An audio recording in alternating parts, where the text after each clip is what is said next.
সেটা হচ্ছে আমাদের ডক্টর মির্জা গালিব ভাই। তো এটা আমার খুব শখ ছিল যে আমি তার সাথে কোনো একটা আয়োজনে গিয়ে সরাসরি তার আলোচনা শুনবো। তো আমার বিজ্ঞ আমাদের যে সঞ্চালক উনি যখন আমাকে বললেন যে গালিব ভাই থাকবেন, তখন আমি শ্রোতা হিসেবেই উপস্থিত থাকার জন্য মূলত আসছি, কিন্তু ভাগ্যের বিশেষ একটা সুযোগে আমি প্যানেলিস্ট হওয়ার সুযোগ পেয়েছি, এজন্য আল্লাহর শুকরিয়া আদায় করছি, আলহামদুলিল্লাহ।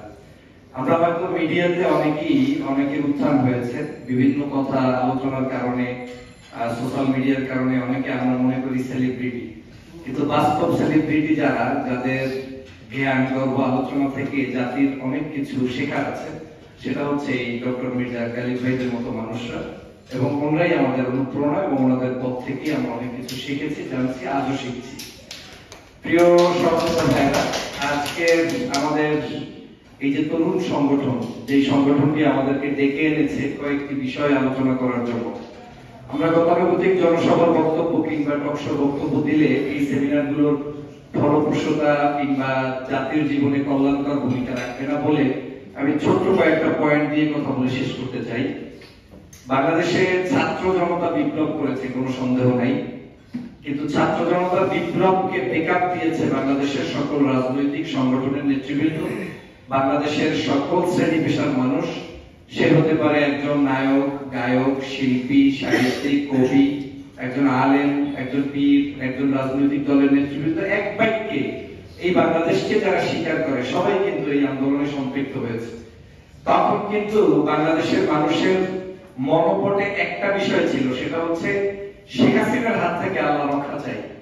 এই রক্ষা চাইতে গিয়ে কে ডাকলো, সেটা আমেরিকা ডাকলো না কানাডা ডাকলো না কার সহযোগিতা পাইলাম, এত কিছু আমাদের দেখার প্রয়োজন নাই। প্রয়োজন একটাই, হাসিনার হাত থেকে মুক্তি।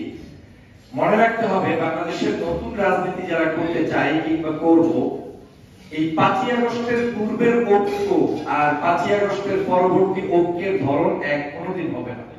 কারণ সেই সময় আপনার চোখের সামনে শেখ হাসিনা, তখন কোনো ইস্যু ছিল না, কার গায়ের কালার কালো সাদা, দাঁড়িয়ে আছে নাই, ইসলামী দল করে না, কে জামাত করে, শিবির করে, বিএনপি করে, হেফাজত করে, এগুলো কেউ দেখতো না। কারণ তখন মহাবিপদ থেকে মুক্তির জন্য আমরা কিন্তু ইউনাইটেড হয়েছি।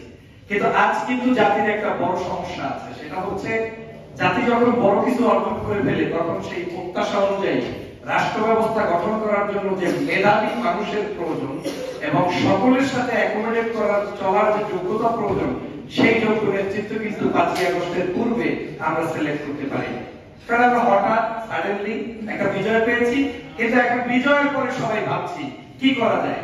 কেউ তাড়াহুড়া করে জিম্বাপুরে যাচ্ছে, এখনই দল করা দরকার, কেউ দল করার জন্য এখন তো একেবারেই ঘন ঘন, যেটা আমাদের সম্ভবত উপস্থাপক করার চেষ্টা করলেন, অনেক দলই সম্ভবত হয়ে গিয়েছে, আমি নামও জানি না। তো দল হওয়া অবশ্যই খারাপ নয়, দল হতেই হবে, গণতান্ত্রিক প্রক্রিয়াকে ধরে রাখতে হলে দল লাগবে। কিন্তু সেই দলগুলো দিয়ে, যেটার জন্য আজকের এই সেমিনার, সেই সেমিনার যে নতুন রাজনৈতিক বন্দোবস্ত, সমস্যা ও সম্ভাবনা, সেইটা আদৌ হচ্ছে কিনা। আমি কয়েকটি বিষয়ে কথা বলতে চাই। তার মধ্যে অন্যতম হচ্ছে বাংলাদেশের মূল সমস্যাটা আসলে কি। গত 16 বছর শেখ হাসিনা অবৈধ পথে ক্ষমতায় থাকার জন্য 1 নম্বর সমস্যাটা করে রেখে গিয়েছেন, সার্বভৌমত্বটাকে একেবারে বিক্রি করে রেখে গিয়েছেন।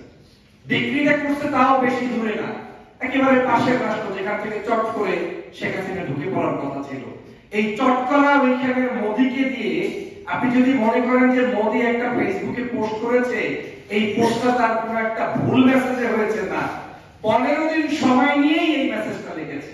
ওটার পিছনে ওনাদের ঊর্ধ্বতন লোকদেরকে খাটিয়েছে, শেখ হাসিনার কাছেও প্রয়োজনে ড্রাফটটা পাঠিয়েছে যে আপনি এখন সন্তুষ্ট কিনা, এরকম একটা ধাক্কা দিলে কেমন লাগে, এইরকম গল্প করে করে তারপরে সেই মেসেজ লিখেছে। কত বড় ধৃষ্টতা যে স্বাধীন সার্বভৌম বাংলাদেশের নামটা আছে। এখন চিন্তা করেন, আপনি স্বাধীন দেশে আছেন না নাই, দেশটা তুমি সহযোগিতা করতে পারো। আমাদের একটা সমস্যা আছে, আমার বাবার একটা জমি আছে, এই জমিটা একটা লোকের কাছে আমরা ভালোবেসে পাহারা দিছিলাম। তা এখনো আমি কোনোদিন উদ্ধার করতে যাইনি, কারণ এখন তো আবার উদ্ধার করতে গেলে সমস্যা, মনে হবে যে দখল করতে গেছি। তো এই জমি পাহারা দিতে দেওয়া হয়েছে, তো জমিতে ধান লাগাইতে লাগাইতে পরবর্তীতে আমরা শুনি ছোট সময় পাহারা দিতে দিয়েছে, এখন শুনি ওই জমির মালিক আমিই না, জমি নিয়ে গেছে তারা। আমি বাস্তব সত্য আমার পরিবার থেকে বলছি। আজকের এই বাংলাদেশের প্রেক্ষাপটে যেটা হচ্ছে, 1971 সালে বাংলাদেশের সহযোগিতা করার নাম করে যে রাষ্ট্রটি পাশে এসে দাঁড়িয়েছে, সে এখন বাংলাদেশকে স্বাধীন রাষ্ট্র হিসেবে মেনে নিতে পারছে না।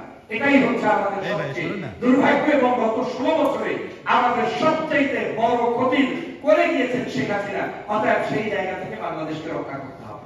এখন সেটা যদি রক্ষা করতে হয়, তাহলে এই জায়গায় আবার শেখ হাসিনাকে খেদানোর জন্য যেরকম ঐক্য হয়েছিল, তার চাইতেও শতগুণ শক্তিশালী ঐক্যের প্রয়োজন আছে কিনা এই বন্ধুরা আমার মনে হয়।